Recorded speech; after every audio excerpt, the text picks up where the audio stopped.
Hello dollphiliacs and Disney Dust collectors, welcome back to our channel. So we had a delivery come today and that's what this is about. And I'll start off by introducing TuPiña. He is my firstborn child, born on Christmas Day, but it doesn't mean that he's nice. He doesn't reflect that fact. He is very territorial over me, but he hates me. But he's also my little baby and I love him so much. Yes, I know. He's eating, so I'm gonna leave him alone. But he's here. He's been feeling a little bit lonely, so I decided, I'll go ahead and put him in the video. But we did have a delivery today. It's a very special doll, very close to my heart. Now I haven't watched the entire series, okay? I've watched a few episodes, but this is a deboxed already Elena of Avalor doll, limited edition Disney doll, 17-inch. There was such a great deal on her that I had to snag her up. One of the reasons I don't have her already in my collection is that she is all over. Let me fix these lights because they're all in my glass. I don't have her in the box already, and I will have her eventually because on eBay, they have her for great prices, but you look at the shipping and it's 80 bucks, 60 bucks. Like, I'm not gonna pay 80 bucks for shipping. And I know you're gonna send it USPS, ground delivery. So no, I'm not paying that much for shipping. But I did find this great deal on an Elena that is already deboxed. And I'm very excited. So she is Disney's first Latinx Disney princess. And for that reason, she's very special to my heart. I am a queer Latinx person, and I definitely should have gotten into the series way before I did.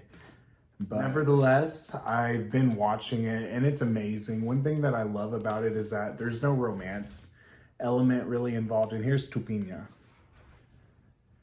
Yeah, he's my little cinnamon green cheek conure. He does love me, but he's really mean. And like, he'll go after this mole right here and he'll just like, yeah, he will make me bleed. I love you. Here, why don't you go over here? There you go, good boy. Okay, so let's get into this doll. It's pretty precariously packaged, I will say. But as I was saying, I love Elena of Avalor. I love that, she's magical. She has her scepter of light, and that there isn't really a romantic element involved in the show, which is great because I don't know, it's pretty boring sometimes, especially when I was a kid. That was ancillary. I didn't want to really know about the romance. Some other great things about Elena of Avalor is that, true to form, or like most Disney stuff, there's not really a lot of involvement of the parental units, but they did make it to about 15 years old. So around the time of the quinceañera, they got killed by a sorceress. So there is the old crone hag stereotype, but I don't want them to do away with that stereotype because those are always my favorite characters. I haven't met this sorceress yet in the show, so I'm looking forward to that. I'm looking forward to understanding why she felt justified in doing the actions she did. At this time, let's not be apologetic. Let's focus on Elena because that is the star princess of the show. She's in here, and I'm super excited. Sorry, Raymond is doing a video for his custom doll that he just got finished with today. It's a Pokemon trainer inspired doll, but he just got her done. So that video is coming soon, so be on the lookout for that. Seemingly precariously packaged, but they do have a beautiful little bow tied around and it says, "Thank you." So cute. And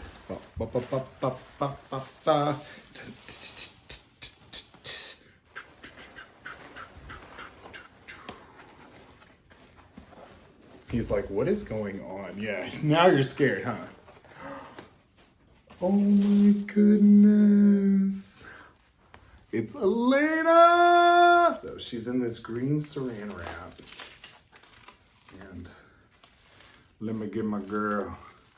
My girl, she's suffocated. Oh my gosh. We don't have much time. Oh my God. Okay, I just noticed this. They put this little sticker on here. Oh my goodness. Looks like Nala. That is so sweet. You know, this sticker is the reason why I will go on eBay right after this video and do a beautiful review and feedback session. Oh my, I'm gonna go crazy. Just because this sticker. Like, y'all were thoughtful. That was a lot of thought. You know, if only my wrists were full 360. TuPiña. Hold on. Okay, we're back. He's okay. He's just a little freaked out by the saran wrap. But I mean, I will say of all my birds, he is definitely less spooked out than some of them would be. He's like, okay, I guess we'll make this work. Oh, she is glorious. Now, one of the reasons why I wanted to get her deboxed already is because I want to try on some different dresses on her. One of the reasons that I did want to get her deboxed is because I want to put on a few dresses. Few different dresses, and she is going to be one of my models, like for whenever I'm sewing custom gowns. Because I'm in the process of trying to figure out, I'm in the process of troubleshooting the gown that I'm making for Rapunzel, and I'm doing the best I can, I really am. So, and her hair gets in the way, so I need a model that doesn't have hair everywhere. No, and she is absolutely gorgeous. And saying again, like, one of the reasons I love that she doesn't have a love interest is because that would make this beautiful, fiery red gown that she has. It would turn it into like a spicy Latina gown. You know, if she was like all about trying to like seduce a man or get the prince, like she's not about that. And I love that they completely alienated that kind of stereotype. You know, especially, you know, we're post-Trump now. Thank the goddess.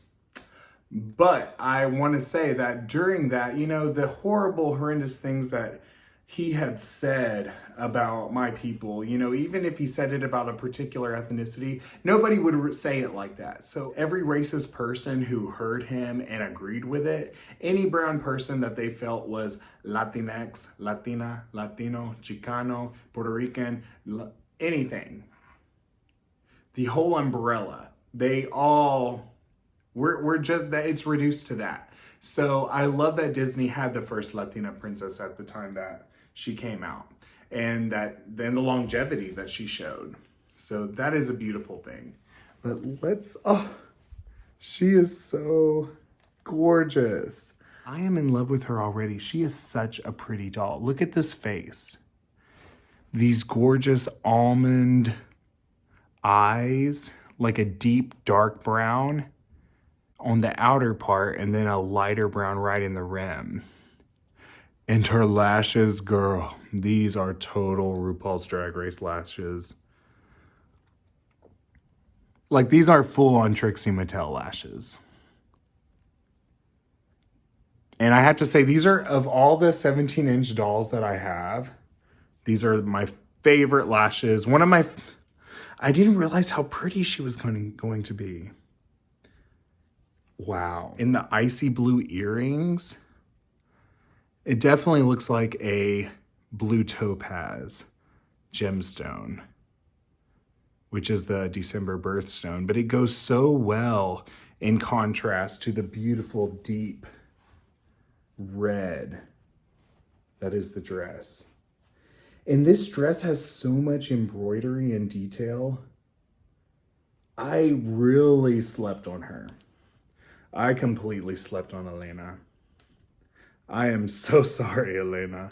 And her scepter of light is so amazing. That's another thing that I think is so cool. Now, I haven't gotten to this point in the narrative yet, but I know that the scepter of light, has the ability to banish evil spirits back, to Hades or down to Hades. But it's so amazing to have a, teenage princess that is such an awesome role model for children and such a great way to look back for an adult like me, because this type of representation is very important and it's not something that I grew up with and that a lot of my family and friends grew up with, obviously, but it is so wonderful.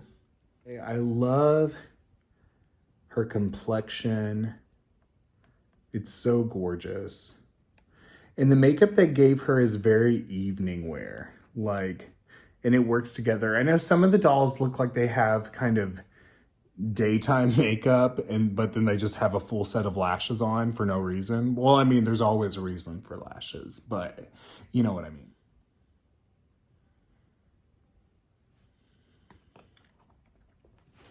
But yeah, we can get a closer look.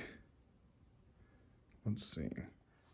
Now, I did just want to get a closer look at her so we really can capture all these beautiful details. Now her face is just absolutely divine.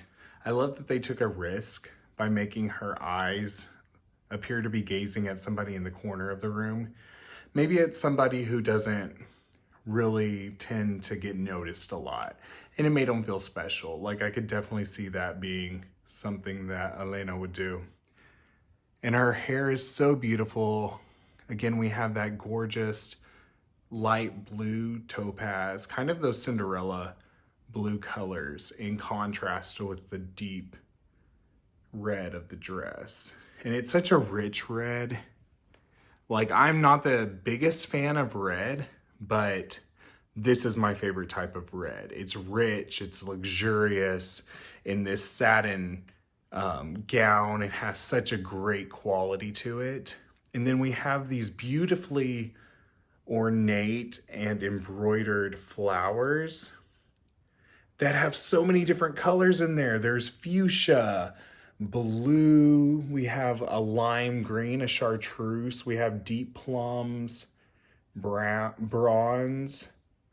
There's so much detail and so much texture in this gown. It blows me away. So I definitely am glad that I do have this deboxed one first, because I can really appreciate so much more of the details. Because, this chartreuse in the middle, because there's a rhinestone right in the middle there with a pink flower with blue tips. So stunning. But yeah, I thought that this dress was going to be pretty simple, but it's actually not. Just given the level of detail with the rhinestoning and they adorn the entire gown all the way in the back. And she even has this ribbon trailing off. Like, she's actually more detailed and complex than most 17-inch dolls. Like, I would definitely say her dress, just given the level of embroidery and that it goes all the way around, is more detailed than the 2020 Rapunzel doll that was released for the 10th anniversary of Tangled. And actually, as we bring up Rapunzel, let's go ahead and see how she looks in Rapunzel's gown. Okay, so I have Elena in Rapunzel's 10th anniversary limited edition gown. And I have to say, she is absolutely radiant. I do prefer her in the red satin dress. It's just, I think it's a kind of a more beautiful detailed dress.